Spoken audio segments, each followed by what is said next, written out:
pertolongan Tuhan, Roh Kudus sendiri. Bapa, kami bersyukur di hadapan-Mu hari ini. Tuhan tolong kami, dan khususnya Roh Kudus sendiri yang akan kami pelajari.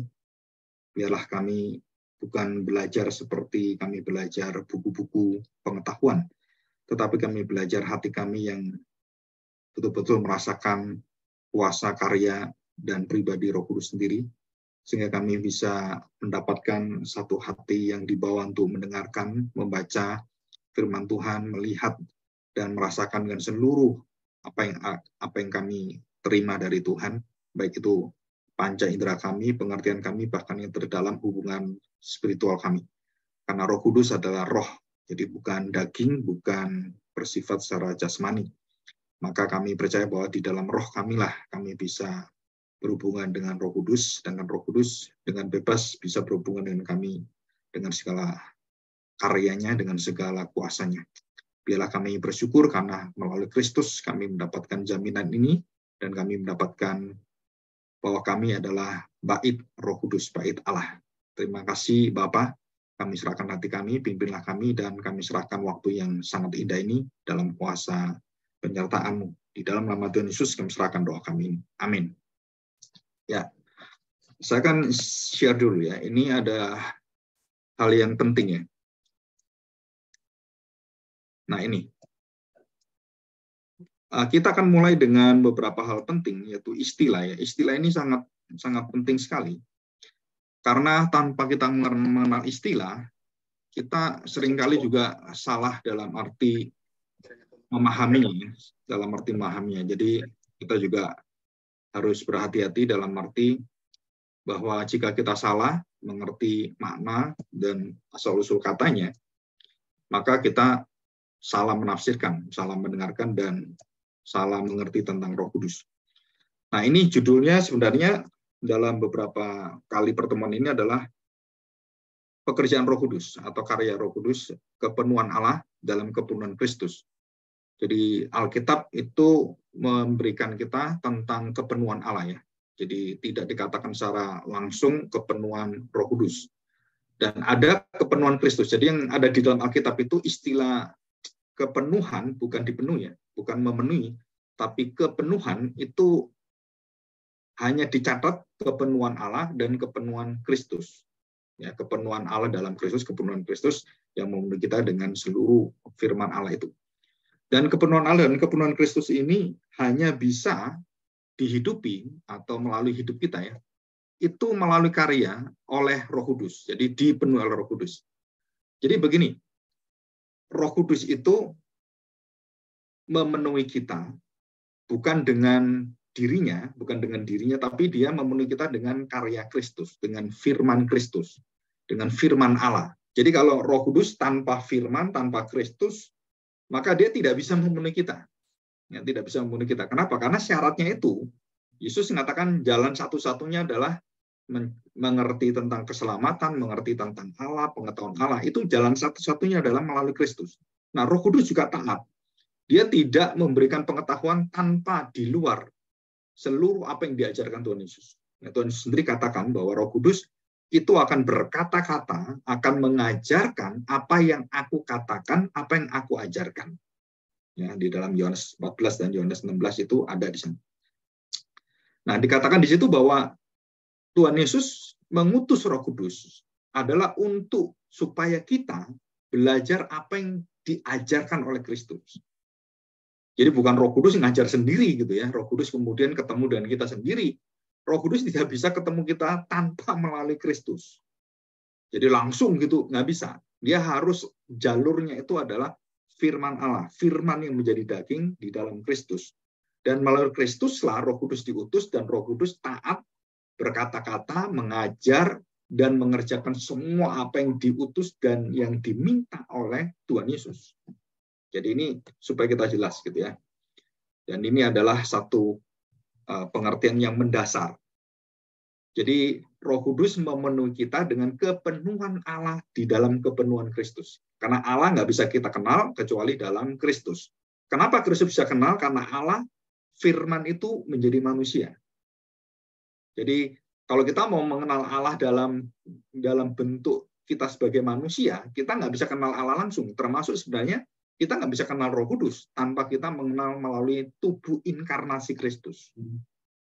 Ini istilah-istilah seperti ini dan pengertian ini sangat mendasar, sangat mendasar. Jadi dasar yang akan membawa kita mengerti banyak hal tentang pekerjaan Roh Kudus.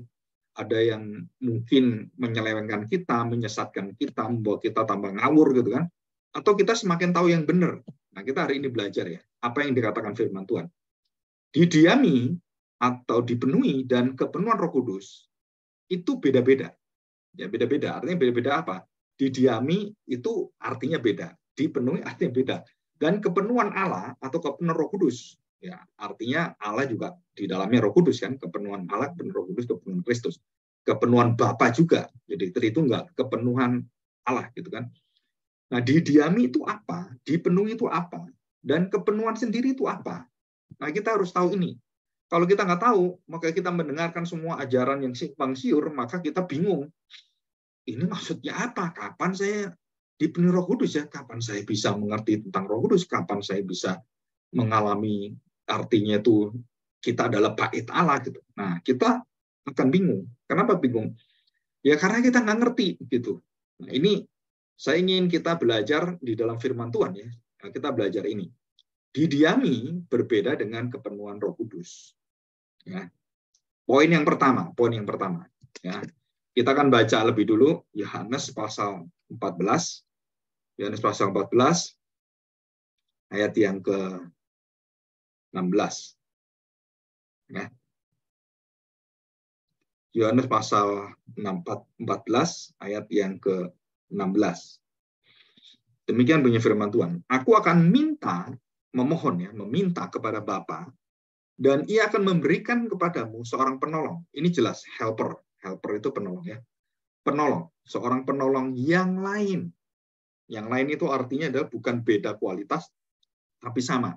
Ya, itu ada bahasa aslinya itu jelas sekali. Yang lain itu bukan Roh Kudus di bawah Tuhan Yesus, Roh Kudus di bawah Bapa. Enggak, yang lain itu artinya bahwa lain itu sama persis kualitas pribadinya ya Allah sendiri. Jadi yang lain di sini bukan lain selain Allah gitu, bukan Allah gitu. Bukan, Roh Kudus itu Allah. Yang lain itu artinya apa? Ada pribadi yang lain. Dikatakan penolong yang lain. Supaya ia menyertai kamu selama-lamanya. Nah ini ya. Jadi ia akan menyertai kamu selama-lamanya. Dan tidak pernah tinggalkan kamu. Immanuel, Yesus adalah Immanuel. Itu bisa dikerjakan hanya melalui pertolongan helper itu oleh Roh Kudus. Pertolongan Roh Kudus. Jadi Immanuel itu dalam bahasa Immanuel itu jadi bahasa Latinnya gitu kan. Immanuel dalam bahasa yang lain adalah Phenumael. Immanuel itu Phenumael, Immanuel. Manu itu kan manusia, El itu Allah. Phenuma itu Roh Kudus. Jadi kita dipenuhi Roh Allah di dalam daging manusia Kristus, Immanuel. Dan ini dikatakan oleh Tuhan Yesus sendiri ya.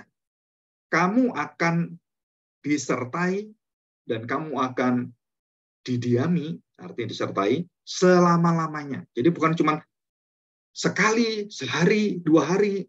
Kalau kita lagi taat, Roh Kudus datang. Kalau kita nggak taat, Roh Kudus keluar, gitu kan. Jadi itu bukan seperti itu. Itu pengertian yang merusak kita. Pengertian yang kita dengarkan, bahwa Roh Kudus bisa keluar masuk dalam hidup orang percaya, seperti kos-kosan gitu kan. Boleh kos tinggal terus pindah lagi ke sana dan boleh ngisi boleh enggak tergantung kita. Kalau kita baik Roh Kudus datang, kita jahat Roh Kudus pergi. Enggak seperti itu. Baik jahat enggak karu-karuan pun Roh Kudus kalau sudah berjanji diam dia diam. Kenapa? Kalau Roh Kudus diam kemudian enggak ada dalam hidup kita, dalam hati kita, siapa yang menguduskan kita? Siapa yang memperbaiki, memperingatkan kita? Enggak ada. Mungkin moral kita saja, hati nurani yang memperingatkan kita tentang dosa secara umum ya. Tapi dosa di dalam kekudusan Allah itu hanya Roh Kudus yang bisa memberikan kita anugerah untuk mengerti tentang sifat-sifat Allah, karya Allah, dan atribut Allah, natur Allah, kekudusan, keadilan, kebenaran, semuanya, kesetiaan, gitu kan? Nah itu semua. Jadi dikatakan di sini penolong lain supaya ia menyertai kamu selama-lamanya. Diingat ya, selama-lamanya. Jadi konsep bahwa Roh Kudus itu keluar masuk itu nggak ada di Alkitab. Di dalam perintah Tuhan Yesus dalam perjanjian baru itu nggak ada. Bahkan dalam perjanjian lama pun kalau kita mau kenal baik, pekerjaan Roh Kudus itu juga sama. Ini satu contoh. Daud berkata, jangan ambil rohmu dari hidupku, dari hati jiwaku ini, ya, dari hidupku. Jadi artinya Daud selama berada dalam hubungan dengan Allah, roh Allah itu bersama dengan dia. Dan tidak pernah tinggalkan Daud. Karena Daud berkata, jangan pernah meninggalkan aku, rohmu itu.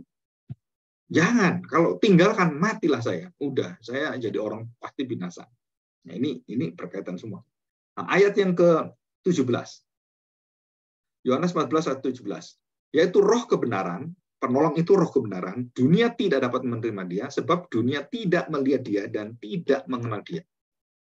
Arti dunia di sini adalah orang-orang berdosa, orang-orang yang tidak percaya pada Kristus, orang-orang yang tidak menerima Kristus, orang-orang yang tidak memberikan hatinya untuk betul-betul dimiliki Kristus melalui karya Roh Kudus itu. Jadi dunia ini dan semua orang yang bukan di dalam Kristus itu tidak mungkin mengenal Roh Kudus.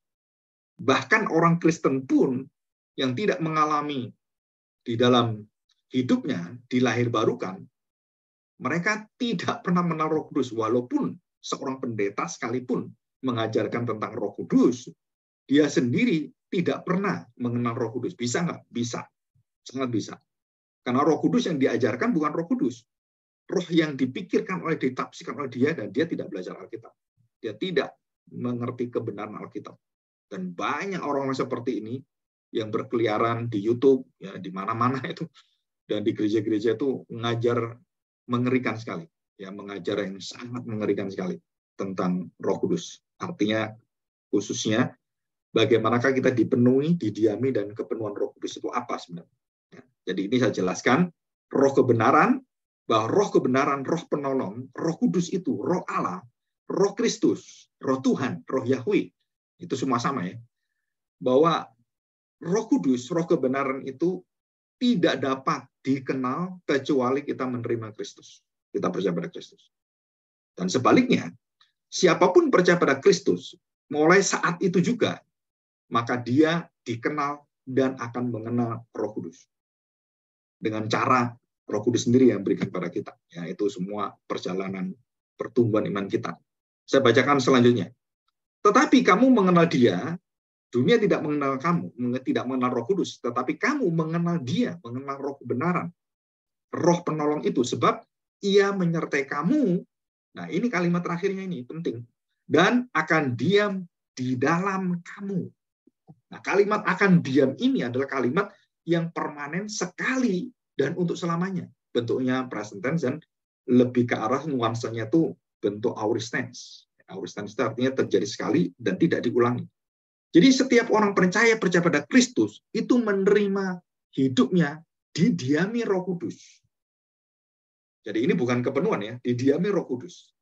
Jadi dia dijamin karena dia percaya pada Kristus, Kristus mengutus Roh Kudusnya, membawa kuasa Roh Kudus itu, dan meminta Roh Kudus untuk membawa seluruh kepenuhan Kristus, karya Kristus, kesempurnaan Kristus.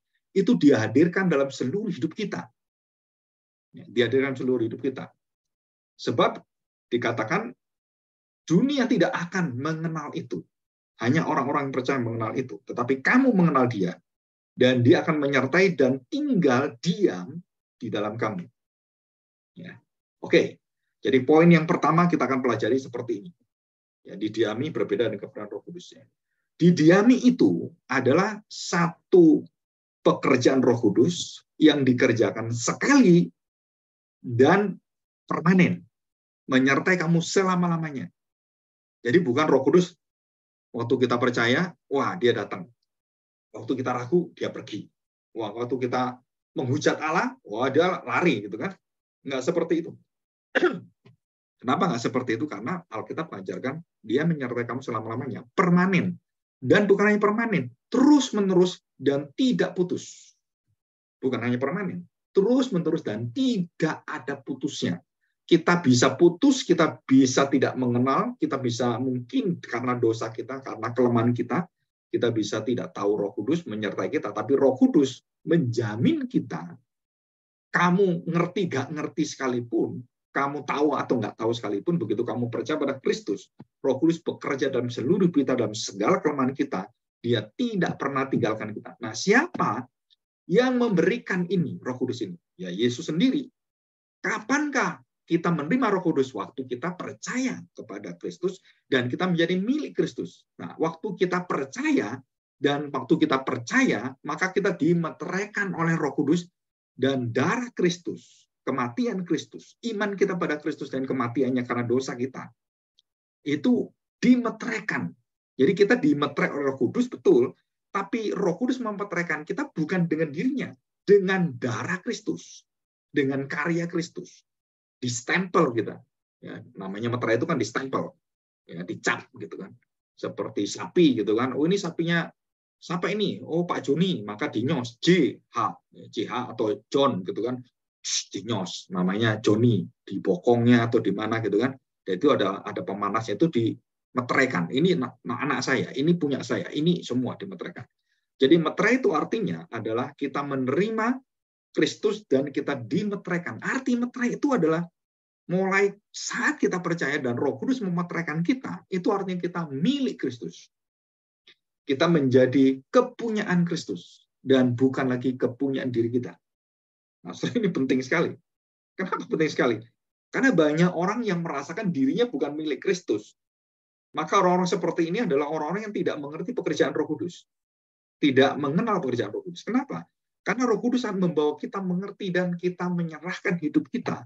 Kita mempercayakan dan kita, istilahnya orang itu serap bongkoan gitu ya, bahasa Jawanya gitu. Atau memberikan semuanya seutuhnya, sebulat-bulatnya. Pasrah pada Tuhan, bersandar pada Tuhan. Dan hidupnya adalah hanya untuk Tuhan. Nah, orang-orang seperti ini adalah orang yang mendapatkan kuasa karya Roh Kudus dalam darah Kristus, dimeteraikan, dan waktu kita menerima meterai itu, kita langsung merasakan bahwa hidupku bukan aku lagi, hidupku bukan milikku lagi, hidupku bukan masa depanku sendiri, tapi Kristus yang bersama dengan aku dan Kristus yang membawa masa depanku. Jadi masa depanku adalah Kristus, masa depanku adalah bersama dengan Tuhan, menyertai saya selama-lamanya. Jadi ini kita harus ingat bahwa Roh Kudus, siapakah Roh Kudus itu? Roh Kudus adalah Allah yang bukan memiliki darah dan daging. Kenapa ini saya tekankan? Karena kita tidak bisa mengenal Roh Kudus, kan Roh Kudus adalah roh, maka kita bisa mengenal Roh Kudus melalui karya Kristus yang Allah menjadi manusia. Jadi seluruh pengenalan kita akan Allah itu harus melalui jalurnya, jalur manusia Kristus. Jalur kepenuhan Allah dalam diri Kristus, karya Allah dalam diri Kristus, dan itu semua anugerah Tuhan luar biasa. Ya. Jadi Roh Kudus itu adalah bukan kita lihat hanya secara kuasa. Roh Kudus tidak bisa dilihat dengan kasat mata seperti kita melihat seolah-olah kita melihat satu penampakan Roh Kudus gitu kan. Seperti orang bisa melihat Roh Kudus atau Roh Kudus menjadi manusia, itu nggak mungkin. Saya beberapa kali mendengar bahwa ada pendeta yang melihat Roh Kudus seperti wanita cantik. Seperti seorang yang gagah perkasa seperti itu. Saudara, itu bukan Roh Kudus.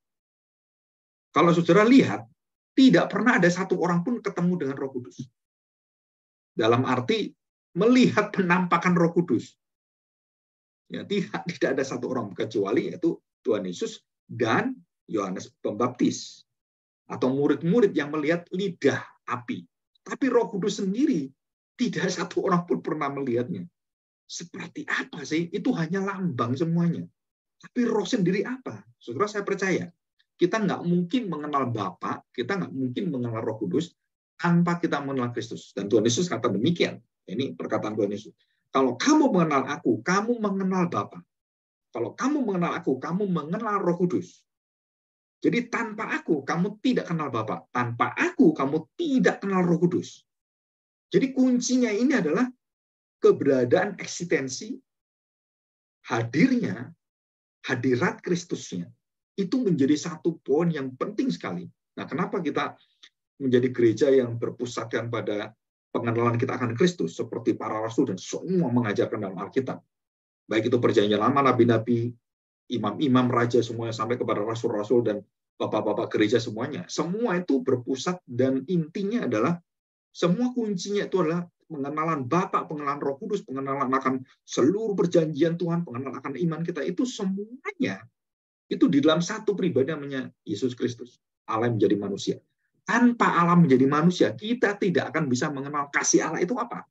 Tanpa mengenal Yesus, Allah yang menjadi manusia, betul-betul menjadi manusia itu, kita tidak mengenal akan kebenaran itu apa sebenarnya.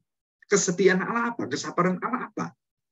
Bagaimana Allah begitu mengasihi kita, kita nggak akan kenal. Kita hanya melihat perjanjian lama, lambangnya anak domba disembelih, ya itu cuma lambang. Bagaimana itu mengalaminya? Nggak ada yang bisa tahu. Dan waktu Yesus datang dan bagaimana dia mati, bagaimana dia hidup dan dia menderita, kemudian dia disiksa, dianiaya dan sampai mati, baru kita tahu. Ini loh yang kita idam-idamkan, ini manusia yang menyucikan, menyelamatkan kita adalah Allah sendiri. Dan begitu bobroknya kita. Dan Roh Kudus memberitahu pada kita bahwa begitu jahatnya kamu, begitu gelapnya hatimu, sehingga anak Allah datang, kamu tidak menghormati, kamu tidak memuji dia, kamu tidak taat pada dia, kamu malah membunuh dia, kamu melempari dia, kamu menyiksa dia, dan kamu binasakan dia.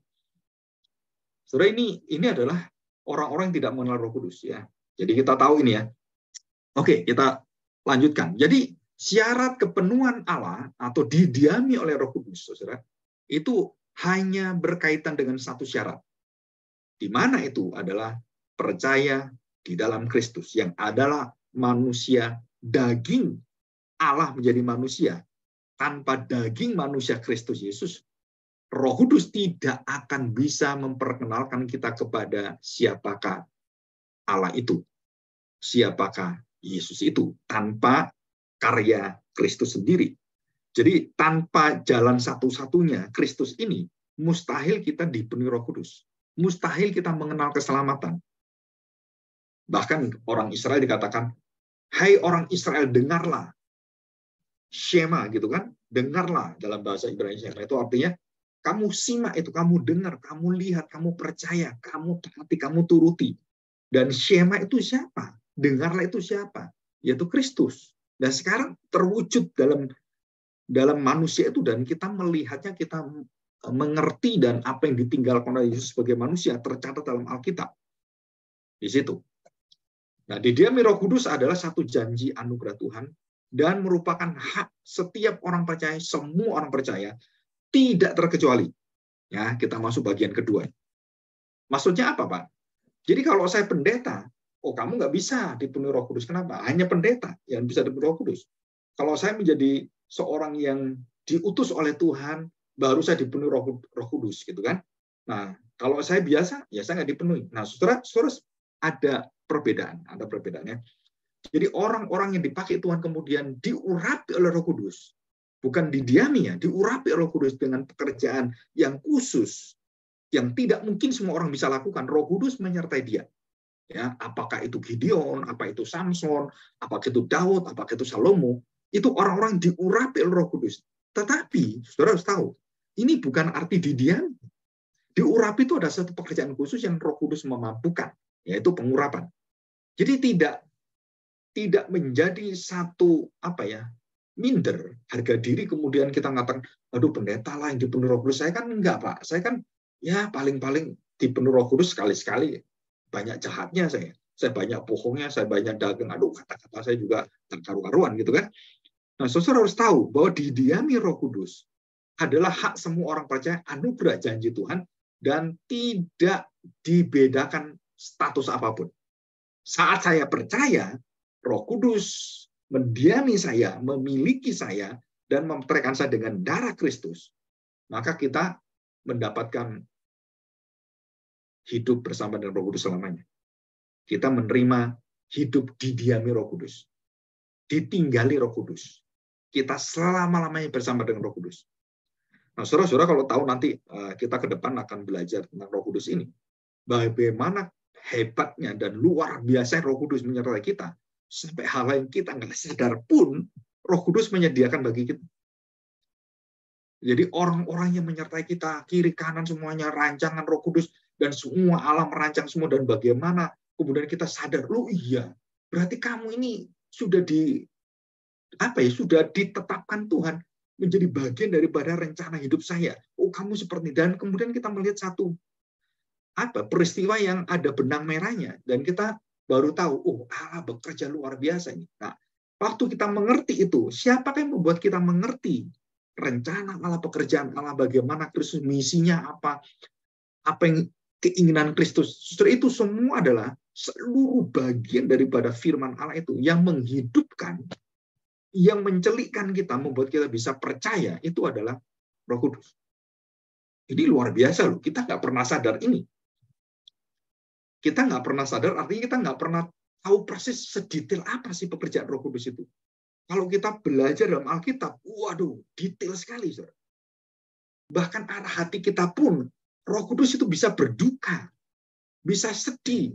Roh Kudus bisa didukakan. Bahkan di dalam Alkitab, termasuk Efesus itu ya, Roh Kudus bisa dipadamkan. Saudara. Coba bayangkan, istilah ini ya. Jadi Roh Kudus itu seolah-olah kamu tutupi, dan kamu hidup seolah menjadi orang dunia seperti itu. Loh, kamu bedanya apa orang Kristen? Kok sama? Ngerokok sama, ke diskotik sama, nyuri juga sama, berzina juga sama. Bedanya apa kamu dengan Kristus yang mendiami kamu, Roh Kudus mendiami kamu, dengan orang-orang biasa? Kamu kok sama aja. Itu artinya dia sedang mendukakan, dia memadamkan roh. Nah, hidup kita banyak seperti itu. Banyak sisi-sisi hidup kita ini, kita seringkali memadamkan roh terang itu, Roh Kudus itu, ya, dalam perjalanan hidup kita. Ini dikatakan seperti itu. Jadi kita harus tahu ya, kapan Roh Kudus diberikan kepada kita, mendiami kita, saudara, pada saat kita percaya pada Kristus. Dan waktu kita percaya pada Kristus, siapakah yang memampukan kita percaya pada Kristus? Ini Roh Kudus sendiri.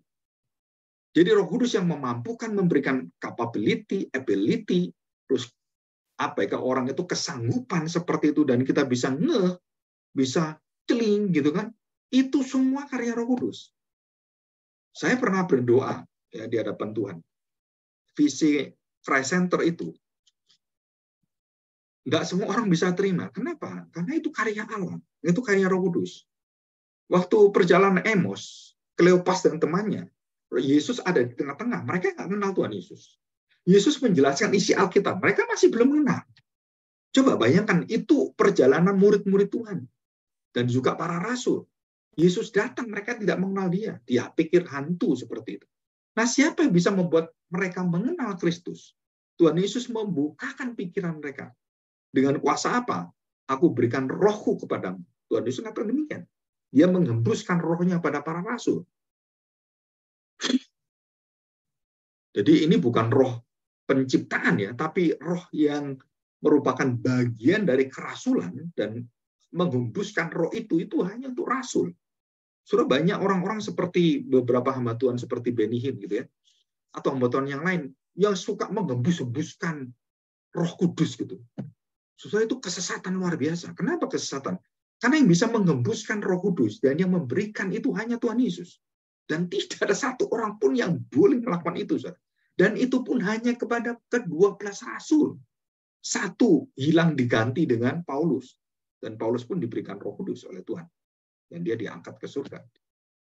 Nah, saudara, kita tahu ini, bahwa 12 rasul itu diberikan roh oleh Tuhan. Dan itu pun terjadi, tidak ada Yudas yang ada. Saudara. Roh itu diberikan. Nah, ini satu catatan yang sangat istimewa ya. Ini pernah saya jelaskan apa arti terimalah Roh Kudus ya. Jadi didiami Roh Kudus, kapankah kita menerima itu dan dari manakah Roh Kudus mendiami kita? Nah, kita sudah belajar ini. Jadi kapan diberikan? Saat kita percaya, keselamatan dianugerahkan pada kita. Hati kita dibuka oleh Tuhan.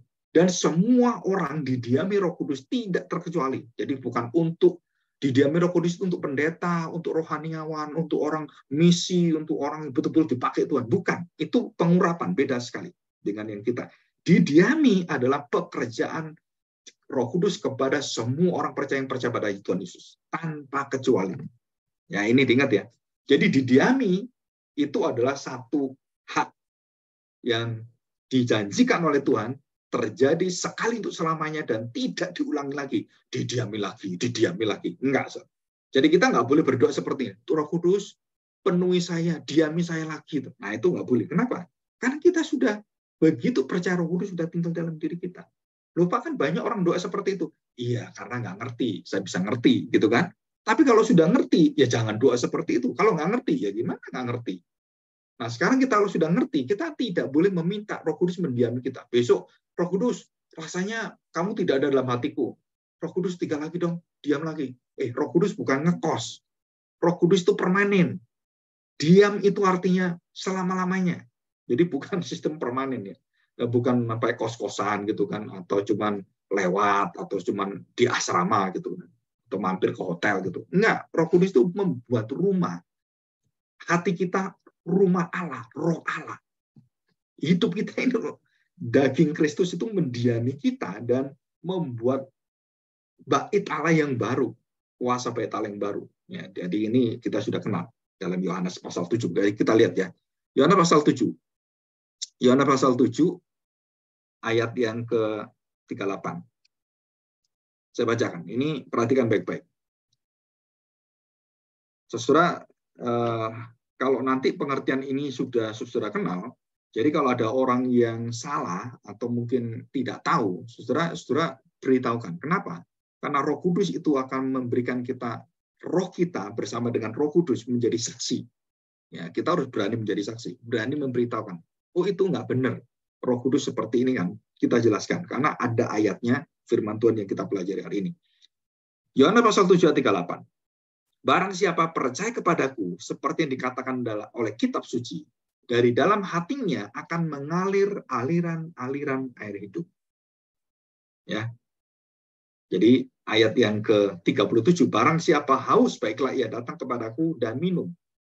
Dan bagaimanakah Yesus bisa memberikan air hidup itu mengalir terus-menerus? Saudara, itu adalah karya Roh Kudus. Yang mendiami kita, yang membawa Kristus firman-Nya, seluruh hidupnya mengalir dalam diri kita. Yang memberitahukan tentang firman Tuhan, mengerti tentang firman Tuhan, kebutuhan kita apa, dan semuanya. Ya, oke. Kita lanjutkan ini. Ya, 1 Korintus pasal 12, 1 Korintus pasal 12 ayat 13. Sebab dalam satu roh ya, nggak ada roh-roh yang lain. Kita semua, artinya bukan hanya para rasul, semua orang percaya, baik orang Yahudi maupun orang Yunani, baik budak maupun orang merdeka, telah dibaptis. Nah, tadi kan menerima, didiami, dibaptis, percaya, itu satu kesatuan.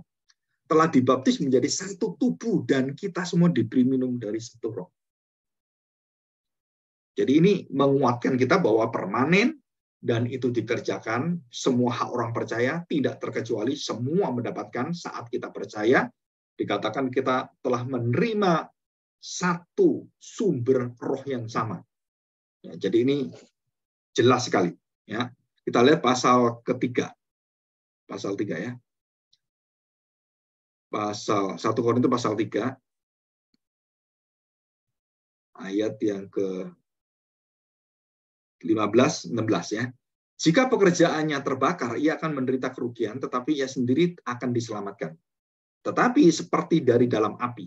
Nah, saudara, ini penjelasan Rasul Paulus tentang keselamatan yang dipelihara oleh Roh Kudus, dan kita berbuat kelemahan-kelemahan kita dibakar habis, dan kamu harus percaya, semua sia-sia dalam hidupmu itu dibakar, dan tinggal dirimu. Kalaupun semuanya sia-sia, tinggal dirimu dan imanmu. Untung kamu masih disertai Roh Kudus, dan kamu bisa menerima keselamatan.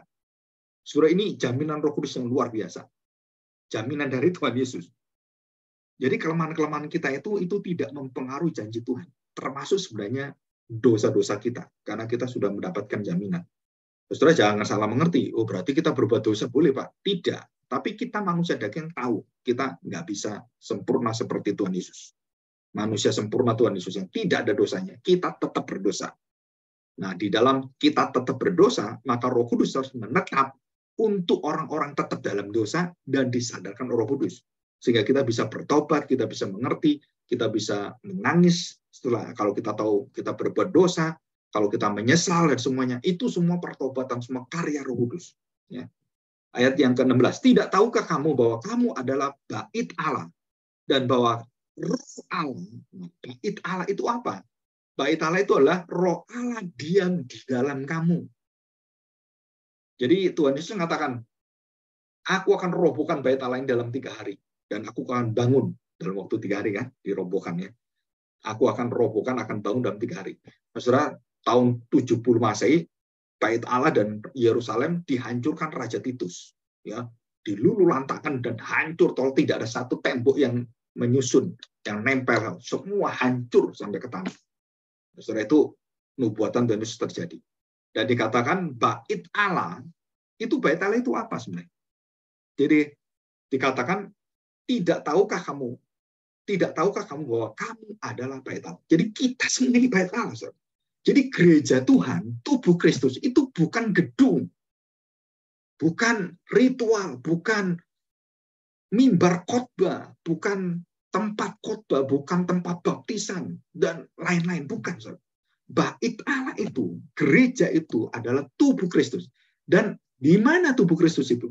Nih, di dalam saya. Hidupku di dalam kamu dan kamu di dalam aku. Dimiliki, dimeteraikan, dan didiami oleh Roh Kudus. Didiami dengan apa? Dengan darah tubuh Kristus bersama dengan kita selamanya. Dan kita menjadi bait Allah. Ya, jadi ini konsep yang sangat penting sekali. Ayat 17, jika ada orang yang membinasakan bait Allah, maka Allah akan membinasakan dia. Sebab bait Allah adalah kudus, dan bait Allah itu adalah kamu. Jelas ya? Jadi tanya, kamu mau gereja mana? Loh, saya gereja. Loh, nggak ngerti saya. Gereja kan jalan Cimerto, jalan Undaan, gitu kan? Itu kan gereja. Enggak, gereja itu saya. Dan banyak orang mengerti gereja, itu gedungnya, pendetanya. Saudara salah besar. Gereja itu adalah kamu. Bait Allah itu kamu. Dan selama kita hidup, selama kita bergereja, kita datang ke gereja, kita pikir, ayo ke gereja. Loh, gereja itu sini, bukan sono. Gereja itu di dalam, bukan di luar hati kita. Banyak orang bergereja, hatinya tidak bergereja. Tapi banyak orang hatinya bergereja, dia tidak berada di gereja, di gedung. Ya, bersyukur jika dia berada dalam gedung gereja, dia berhatinya berbait Allah. Hatinya ada bait Allah. Nah, itu orang Kristen yang benar. Bersama-sama orang percaya, bait-bait Allah yang lain, bait Allah yang lain itu, kita disatukan dalam tubuh Kristus. Nah, saudara, itu namanya gereja. Jadi bukan cuma satu. Tubuh Kristus, bait Allah, bait Allah, bait Allah. Semua tubuh kita itu satu mereknya. Mereknya apa? Yaitu Golgota, mereknya. Darah Kristus, tubuh Kristus yang dipecahkan, dan kebangkitannya, kematiannya. Itu merek kita. Jadi semua itu akan distempel dan dicetak. Ya, blueprint-nya, jadi masuk itu, cetakannya itu adalah Kristus. Jadi kita semua ini, manusia baru kita itu dicetak dalam Kristus, dan kemudian diletakkan Roh Kudus dalam diri kita, dalam hidup kita. Nih, manusia barumu di dalam Kristus, yang dibaptis, mati di dalam Kristus, bangkit bersama Kristus. Nah, sekarang aku tempatkan Roh Kudus membawa ini, karya Kristus ini, kematian Kristus dan kebangkitannya, itu dibawa untuk mematikan kita dan membangkitkan kita dari segala dosa dan maut. Itu artinya didiami Roh Kudus, dibaptis Roh Kudus, kepenuhan Roh Kudus nanti ya setelah ini. Nah, saudara, kita sudah ngerti ya. Jadi kapan kita sudah jelas dan bagaimana kita sudah jelas. Terus kemudian kita ditanya, Pak, apakah itu hanya untuk orang tertentu saja? Enggak, untuk semua orang. Tidak terkecuali siapapun. Jadi kalau sekarang kita mendengar bahwa orang-orang yang mendapatkan didiami Roh Kudus itu bukan orang Kristen biasa, dia harus Kristen yang luar biasa, orang yang dipakai Tuhan. Nah, sore itu salah. Ya, jadi jelas sekali. Jadi Roh Kudus mendiami hidup orang percaya secara permanen. Dan bukan hanya permanen, dia menjamin sebagai jaminan, dan dia juga akan membuktikan pada kita untuk masa depan kita akan bersama dengan Kristus, dan kita bisa dengan Kristus, kita bisa mengalahkan dosa kita bisa melepaskan belenggu dosa itu, dan kita bisa datang pada Tuhan. Dan kita sudah mendapatkan janji itu, kemenangan itu. Ya, oke, kita lanjutkan, kita baca ya. Roma pasal 8, kita lihat ini, Roma pasal 8, ayat yang ke-9. Ini penjelasan arti diam ya, diam di dalam Roh Kudus, yang permanen, yang tadi saya jelaskan semua. Roma pasal 8 ayat 9. Tetapi kamu tidak hidup dalam daging. Nah, ini lawannya. Melainkan dalam roh. Jika memang roh Allah diam, nah diamnya dikatakan didiami kan. Jika roh Allah diam di dalam kamu, kamu tidak hidup dalam dagingmu. Tetapi jika orang tidak memiliki roh Kristus, ia bukan milik Kristus. Jadi tidak semua orang percaya sekarang ini orang Kristen yang mengaku orang Kristen, KTP Kristen, sekolah Kristen, ke gereja juga, belum tentu milik Kristus. Kenapa? Karena mereka harus mendapatkan hidup yang didiami oleh Roh Kudus dan hidup hanya untuk kemuliaan tubuh, kemuliaan Kristus. Hanya untuk hidup kepada Kristus.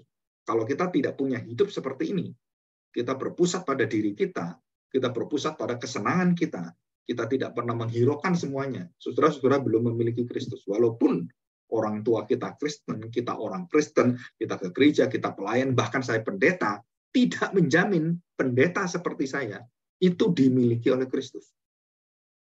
Kenapa? Karena banyak pendeta sesat. Pendeta ngawur-ngawur. Ngawur-ngawur sembarangan. Nah, setelah itu kita harus tahu. Jadi dijamin bahwa dengan Roh Kudus mendiami kita mendapatkan Roh Kristus, milik Kristus, kita dimiliki oleh Kristus. Ya, ini merupakan satu syarat yang utama. Oke, dalam Roma pasal 8 ayat yang ke-11 sekarang ya. Dan jika roh dia yang telah membangkitkan Yesus. Jadi Yesus itu dibangkitkan oleh siapa? Oleh Roh Kudus. Jadi Yesus bangkit sendiri, dibangkitkan Roh Kudus, dibangkitkan Allah Bapa. Galatia pasal 1 ayat 1 itu jelas sekali. Jadi Allah Bapa membangkitkan Yesus. Roma pasal 8 ayat 11, Roh Kudus membangkitkan Yesus. Dan Yesus sendiri memberikan nyawanya, menggalui nyawanya. Dia sendiri membangkitkan dirinya. Jadi Tritunggal ya, karya keselamatan semuanya. Saya ulangi, dan jika roh dia yang telah membangkitkan Yesus dari antara orang mati diam di dalam kamu, maka ia yang telah membangkitkan Kristus dari antara orang mati akan menghidupkan juga tubuhmu yang fana. Tubuh yang fana, daging kita. Oleh rohnya. Nah, jelas kan? Jadi tubuh kita, daging kita ini bisa turut-seturut dan menjadi milik Yesus. Itu bisa dipimpin dan diajari dan dibentuk dan ditampa. Pokoknya diproses oleh siapa? Roh Kudus. Ya, semua ini dikatakan tubuh yang fana ini itu akan dihidupkan oleh rohnya, Roh Kudus yang diam di dalam kamu. Yang diam dalam saya. Kalau nggak diam, nggak bisa. Ya, di situ. Jadi ini jelas sekali bahwa jaminan-jaminan ini sudah kita dengarkan. Nah, kita masuk dalam Efesus sekarang. Efesus pasal 1. Efesus pasal 1, ayat yang ke-13. Di dalam dia, kamu juga. Nah, di dalam dia, kamu juga. Karena kamu telah mendengar firman kebenaran Kristus itu, yaitu Injil keselamatanmu. Di dalam dia, kamu juga. Ketika kamu percaya. Nah, ini jelas. Jadi Roh Kudus itu mendiami kita dibaptis Roh Kudus itu sekali dan tidak diulang, dan tidak boleh ada baptisan air berkali-kali. Baptisan tanda petik sudah air, sudah kecil dibaptis, sudah disidi, masih dibaptis, harus diselam lagi. Oh kurang, selam kurang. Dibaptis Roh Kudus. Saudara, ini ajaran yang menyimpang semuanya. Jadi baptisan Roh Kudus itu cuma satu. Ini baptisan dalam arti di dalam iman kita percaya dimeteraikan dengan Roh Kudus. Ayat yang ke-11 ini ya, ayat yang ke-13 tadi ayat 11. Di dalam dia kamu juga, karena kamu mendengar firman kebenaran, yaitu Injil keselamatanmu. Di dalam dia kamu juga, ketika kamu percaya, dimeteraikan dengan Roh Kudus yang dijanjikannya. Jadi ini satu hal yang luar biasa. Jadi dimeteraikan selamanya. Jadi sekali meterai sekali dan didiami sekali, nah, saudara, dan tidak ada lagi yang lainnya. Itu satu tindakan seperti Indonesia merdeka 17 Agustus dan tidak bisa Indonesia merdeka lagi. Enggak, hanya memperingati baptisan kudus, terus perjamuan kudus itu peringatan. Ya, tidak bisa diulang lagi, nggak bisa. Ya, baptisan Roh Kudus, baptisan kudus gitu, baptisan yang ada kita terima itu, baptisan selam, baptisan percik air, baptisan macam-macam itu, setelah itu tidak boleh diulang. karena itu berkaitan dengan kita percaya. Nah, cuman lambangnya, simbolnya kita pakai air, kita pakai yang macam-macam, ada yang nggak pakai air juga. Nah, itu sangat beda. Ya, oke. Kita lanjutkan ini ya. Ayat yang ke pasal 2 ayat 22. Kita lihat ini, pasal 2 ayat 22. Di dalam Dia kamu juga turut dibangunkan menjadi tempat kediaman Allah di dalam roh. Saudara, luar biasa ini. Ini kalau kita masuk dalam lagi di akhir zaman, dalam kitab Wahyu, nanti kita pelajari di hari Minggu, saudara, ada kebenaran-kebenaran yang jauh lebih dalam dari itu. Ya. Jadi Allah akan membangun langit dan bumi yang baru dengan bait Allah, kita semua menjadi pilar-pilar semua di sana. Itu sesuatu yang apa ya? Apokaliptis. Jadi sesuatu yang masih samar-samar tapi akan terjadi.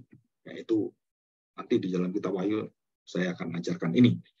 Terus pasal 3 17. Demikian bunyi firman Tuhan. Sehingga oleh imanmu Kristus diam di dalam hatimu dan kamu berakar setelah berdasar di dalam kasih.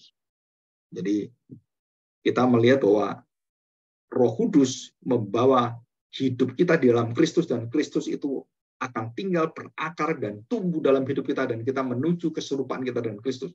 Ada satu kalimat yang sangat bagus dalam Efesus pasal 4. Saudara, ini kalimat yang sangat indah sekali. Kita ayat yang ke-13 ya. Sampai kita semua telah mencapai kesatuan iman dan pengetahuan yang benar tentang Anak Allah, Yesus Kristus, Allah menjadi manusia, kedewasaan penuh dan tingkat pertumbuhan yang sesuai dengan kepenuhan Kristus. Jadi jelas sekali kepenuhan Kristus ada, kepenuhan Allah ada. Nah, di dalam Alkitab, kepenuhan Roh Kudus itu tidak ada satu kata itu. Ya, tidak ada satu kata itu. Tapi banyak orang yang kemudian menerima itu ya. Nah, kita harus tahu ini. Oke, kita akan melihat hal ini. Ya, kita sudah mengerti semua bagaimana peristiwanya saat percaya, dan semuanya kita sudah tahu, dan itu semua permanen dan dijamin oleh Tuhan, dan tidak lagi kita bermain-main dengan hal-hal yang lain, dan kita percaya ini. Oke ya. Nah, kita bersyukur. Kita yang masuk yang terakhir sekarang ya. Nah, saudara perhatikan. Efesus pasal 5 ayat 18. Pasal 5 ayat 18. Demikian bunyi firman Tuhan. Dan janganlah kamu mabuk oleh anggur, karena anggur menimbulkan hawa nafsu, tetapi hendaklah kamu penuh dengan roh. Nah, istilah ini ya. Jadi penuh dengan roh. Nah, saudara perhatikan baik-baik. Ya.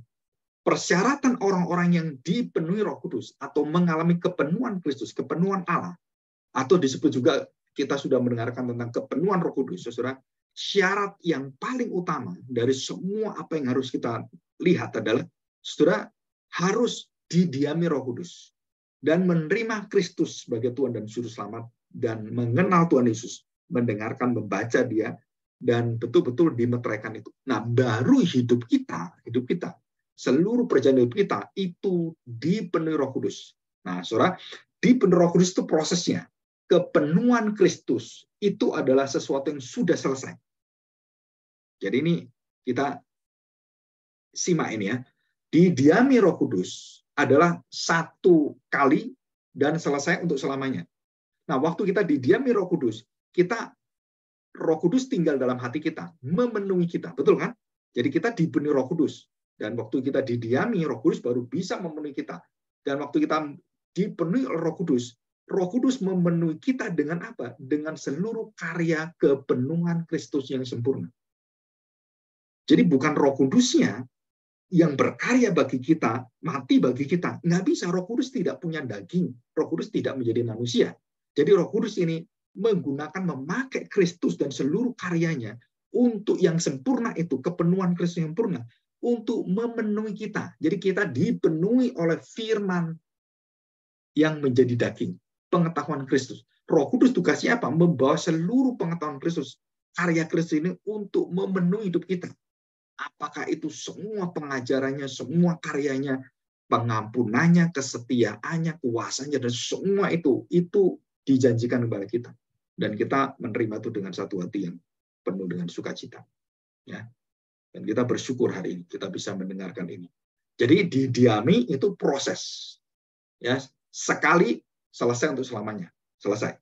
Dan waktu kita dipenuhi dari kata didiami, barulah muncul kepenuhan Kristus itu akhirnya yang sempurna, menjadi kekuatan kita dan menjadi patokan kita. Jadi kita hidup serupa dengan Kristus. Seluruh hidup Kristus memenuhi saya. Itu artinya kepenuhan Kristus. Jadi Roh Kudus memenuhi kita, sebelum memenuhi kita, mendiami kita lebih dulu, supaya kita disucikan, dikuduskan, baru kemudian perjalanan hidup kita itu dipenuhi oleh Roh Kudus. Dengan apa? Dengan kepenuhan sempurna karya Kristus. Jadi kepenuhan Kristus ini sudah selesai. Jadi Roh Kudus memenuhi kita dengan kepenuhan Kristus. Ya, udah ya, biar ngerti ini. Jadi kalau kita katakan, wah saya udah mengalami kepenuhan Roh Kudus, nah saudara, kita dipenuhi Roh Kudus, tapi kepenuhan Roh Kudus itu, kepenuhan Roh itu, saudara, itu adalah pekerjaan dari karya Kristus. Jadi tidak bisa dilewatkan dalam segala peristiwa. Orang yang kepenuhan Roh Kudus, saudara, itu artinya dia menerima pekerjaan kesempurnaan kepenuhan Kristus. Jadi bukan Roh Kudusnya yang selesai melakukan itu, tapi Kristusnya. Nah, di sini banyak orang yang tidak mengerti bahwa kepenuhan Roh Kudus itu merupakan satu karya dari Roh Kudus sendiri. Saudara, ini bukan.